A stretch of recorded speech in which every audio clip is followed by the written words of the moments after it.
Hello everyone, today I have something really different. If you remember on my very first video, I said I wanted to talk about video games that took influence on tabletop role-playing games, but I was kind of intimidated since there's a lot of good video game channels out there. So let's see how I do. On my first video game review, we're going to discuss Dragon's Crown. In Dragon's Crown, you take one of the standard character classes, fighter, an elf, and a dwarf, and you face many staple D&D monsters. To me, it reimagines a Dungeons & Dragons adventure as a video game. If you'd like to see this amazing video game, then please step inside my dungeon.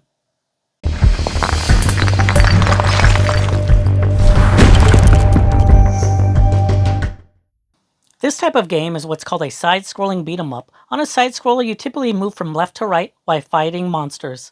A good beat-em-up should have a varied combat system and a whole lot of enemies. My first experience in this type of game was probably Double Dragon. This was an amazing game. I even begged my mom to buy me the OG Game Boy and the cart. And later on the Sega Genesis, I played Golden Axe and Streets of Rage. Let me know in the comments if you've played any beat-em-ups from the classic systems, and which one's your favorite. Capcom, the creators of Street Fighter, even made 2 arcade machines based on Mystara. Me and my brother spent buckets of quarters on the Tower of Doom at our local Round Table Pizza.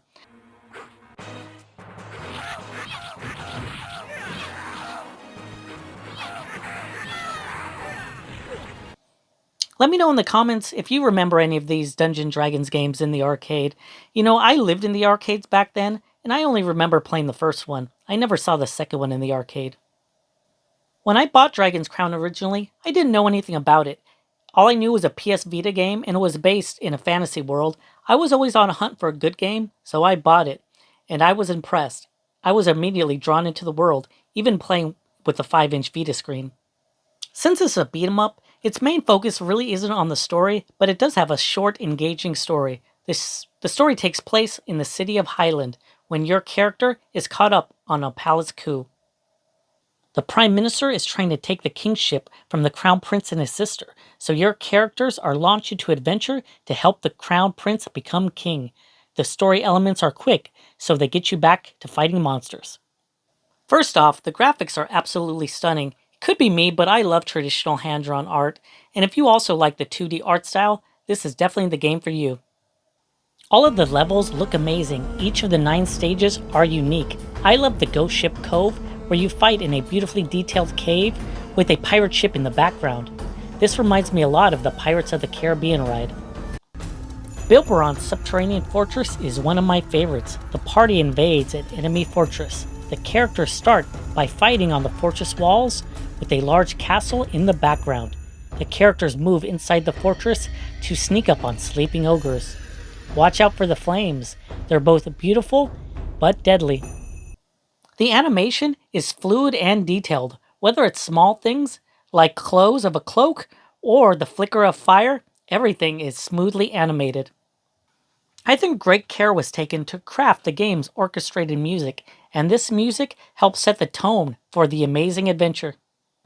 The map world has soft flutes playing, while the Adventurers Guild has epic music. The level music can be soft and whimsical at times, but other times ominous. I listen to this music sometimes while driving. I know that's pretty nerdy, but let me know in the comments if you have any favorite video game music that you also rock while driving. One of the most important elements in a beat-em-up is having unique characters you really want to play. And in Dragon's Crown, all the characters are unique and have a different skill set. The first non-spell user is the fighter. He wears full plate armor and a shield, but he is surprisingly quick despite this armor. He has high stamina and strength, so you can do a good amount of damage, and he has the ability to absorb a lot of damage as well. This makes him great for being in the middle of the combat. He was actually my first character that I played, so he is a great choice for beginners.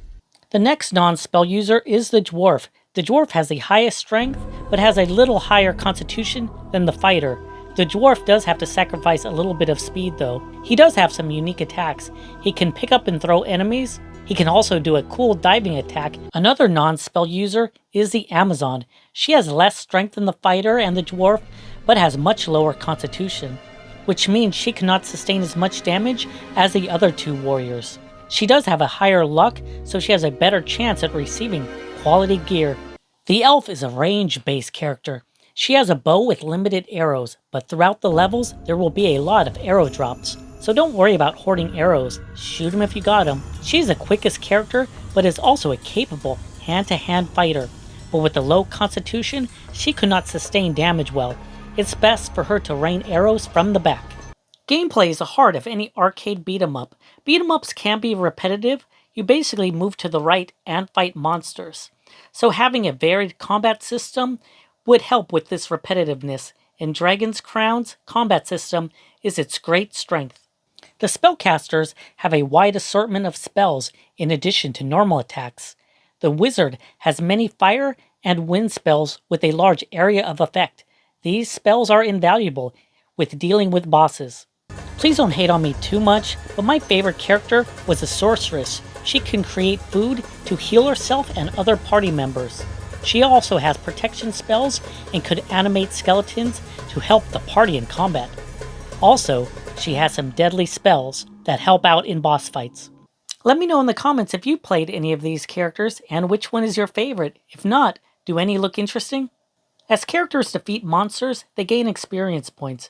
These experience points are totaled at the end of the level. Every level, you get 1 skill point, and these skill points can be used to increase your skills or gain new skills.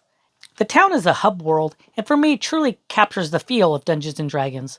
Like many adventures, it starts in the tavern, and here is where you could do game saves and also assign NPCs to the group. How far can a party proceed without a temple? At the temple in Dragon's Crown, you can resurrect bones of adventurers you find in dungeons. These resurrected adventurers show up in the tavern and will join your party for a small fee. You can also pray at the temple, which will give you bonuses in things like extra treasure or experience. The Adventurers Guild is extremely important. Here's where you turn your acquired skill points into actual skills. There are 2 types of skills. The common skill can be acquired by all classes. These skills can do things like increase experience gained from gold, or increase your overall hit points. The class skills are unique to the character. This is where you acquire powerful magic or combat skills.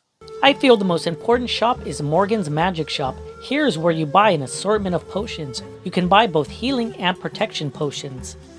Magic items acquired from your adventures will need to be appraised before their use. For a fee, she can discover the abilities of these magical items. You can even sell or repair magic items at Morgan's shop. The first time I purchased Dragon's Crown was with my PS Vita. I have the PS Vita with the OLED screen, and it looks sharp and crisp even by today's standards. I also bought the PS3 version because I wanted to play it on the big screen. Quite a bit later, Dragon's Crown Pro came out on the PS4. This game was not a remaster, but it does support 4K screens. I didn't immediately buy it, but when I updated my TV, Dragon's Crown was my first video game purchase. Honestly, it does look sharper. This is the version I would recommend since it is compatible with both the PS4 and the PS5. I would highly recommend this game, even if you only have 15 or 20 minutes to devote to playing a level. With a fantastic combat system and skill progression, you can be absorbed into a fantasy world for hours. That is, if you have the time. Like any great beat-em-up, Dragon's Crown is an amazing multiplayer game. You can play 4 players online or as a couch co-op. You know, I've never played 4 players, but I do play 2 players couch co-op from time to time. If you like to play an action game set in a fantasy world similar to Dungeons & Dragons, I would highly recommend Dragon's Crown. Thanks everyone for watching my first video game review. Make sure if you made it this far you've given me a like, because this will tell YouTube you like what you saw. Let me know in the comments if you played Dragon's Crown and what you thought about it. If you've never played Dragon's Crown, does it look like something you want to play now? Please make sure you're subscribed to the channel. This helps me bring new content to our community. And feel free to let me know if there's a video game you would like me to take a look at. And I'll see everybody on the next Dungeon Crawl.